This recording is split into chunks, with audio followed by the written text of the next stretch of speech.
तब भगवान कहते हैं कि मैं तुम्हें कई बार बचाने आया, तुम मुझे पहचान नहीं पाए।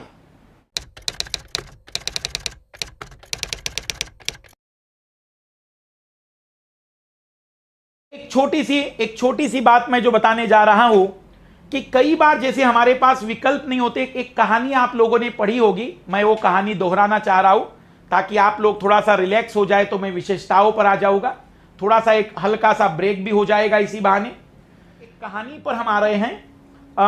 जैसे कि एक कहानी हमें बचपन में पढ़ी थी कि पहचान नहीं कर पाते हम कि हमारे पास क्या चीज मिल रही है। उस कहानी का एक शीर्षक के रूप में हम बात समझते हैं।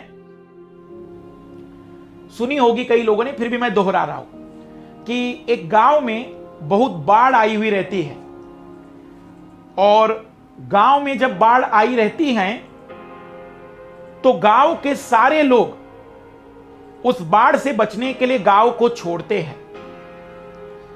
और उस गांव में एक मंदिर है, और मंदिर में बैठा हुआ पुजारी, जिसकी भगवान में बहुत बड़ी श्रद्धा, बहुत ज्यादा आस्था है, वह गांव छोड़ने के लिए तैयार नहीं होता है। गांव वाले उसके पास पहुंचते और उससे कहते हैं कि महाराज, पूरा गांव डूबने वाला है, आप भी चलिए, नहीं तो आप भी बचने वाले नहीं हैं। तो पंडित कहता है कि नहीं, मेरा भगवान पर भरोसा है, वो बचाने मुझे जरूर आएंगे, तुम जाओ। गांव वाले चले जाते हैं। अब पानी इतना बढ़ चुका है बाढ़ का कि मंदिर भी डूबने की कगार पर पहुंच रहा है। इस तरीके से सेना के कुछ लोग या प्रशासन के कुछ लोग गांव में बचे हुए लोगों को नाव लेकर बचाने निकलते हैं। महाराज से कहते हैं कि महाराज, गांव पूरा खाली हो गया है, आप क्या कर रहे हैं? आप डूब जाएंगे यदि आप अभी साथ में नहीं आए तो।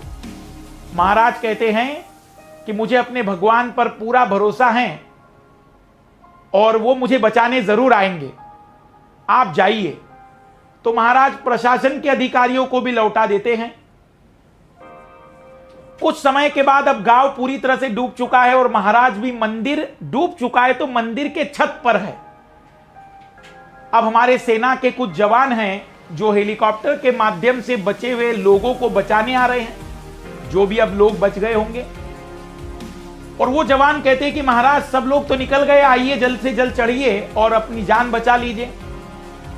पर पंडित, या हम कहेंगे कि महाराज, फिर कहते हैं कि मुझे अपने भगवान पर भरोसा है कि वो मुझे बचाने जरूर आएंगे। फाइनली मंदिर भी डूबा और महाराज भी डूबे। महाराज की मृत्यु हो गई। जब महाराज ऊपर पहुंचे, स्वर्ग गए, नरक गए, वो मुद्दा नहीं है। पर जब महाराज ऊपर पहुंचे तो उन्होंने कहा कि बस एक ही सवाल है मेरा, आप जहां चाहे मुझे भेज दीजिए, लेकिन एक छोटा सा सवाल है। एक तरफ तो आप कहते हैं कि मुझ पर भरोसा रखो, मैं तुम्हारी हर संभव मदद करूंगा। तो महाराज सवाल कर रहे हैं कि मैं तो आप पर इतना भरोसा कर रहा था कि मैंने अपनी जान दे दी, पर मैंने अपना भरोसा नहीं तोड़ा।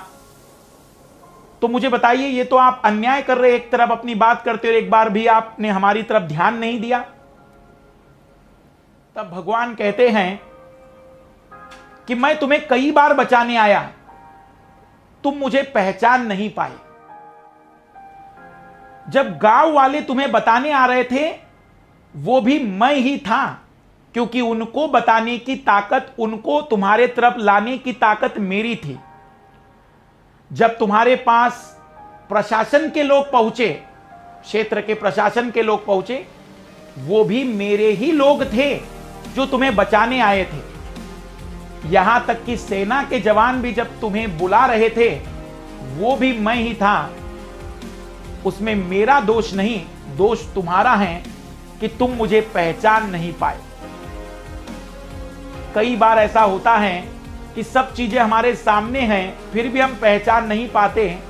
वो इसीलिए मैंने कहानी कही कि कुछ लाल लाली अगर छोटी सी एक गलती हो जाए, जैसे हो सकता है अब इतने लंबे कथन कारण में 2.5 घंटे से मैं बोल रहा हूं, हो सकता है कि छपी हुई कोई बात होगी, हो सकता है 1-2 गलतियां हो जाती है। तो ऐसा तनाव मत लिया करो कि 1-2 गलतियां और सोच